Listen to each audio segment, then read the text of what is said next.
Patrick Cohen. Bonjour Anis Mbida. Bonjour Patrick, bonjour Et à donc, tous. comme promis, comme annoncé, une solution radicale pour lutter contre la pollution au centre-ville, des purificateurs d'air géants. Oui, en général, un purificateur d'air d'appartement, ça mesure quoi? 30, 50 cm, allez, 1 mètre grand maximum. Eh bien, en Chine, dans la ville de Xi'an, on a installé un purificateur d'air, tenez-vous bien, de 100 mètres de haut, l'équivalent de 30 étages. C'est simple, c'est le plus grand purificateur d'air au monde. Et l'intérêt, c'est qu'il est capable d'assainir l'air sur un périmètre de 10 km². Donc, en théorie, il suffirait de 2 ou 3 de ces tours pour dépolluer l'air au-dessus de nos villes, enfin au-dessus d'une petite ville. Bon, on risque pas d'être aspiré par le... Bon, en théorie, pourquoi en théorie, dites-vous, on n'a pas vérifié? C'est ce qu'on est en train de faire justement, on est en train de le vérifier. Selon les concepteurs, le taux de particules fines aurait déjà diminué de 15% pendant les pics de pollution.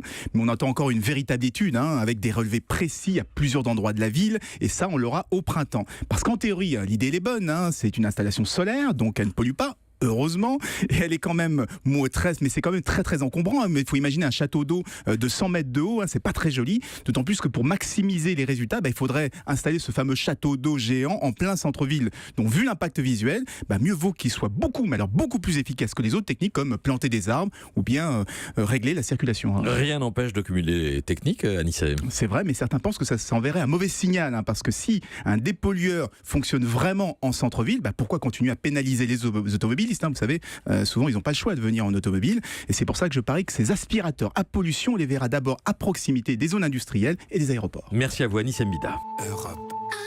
Europe 1.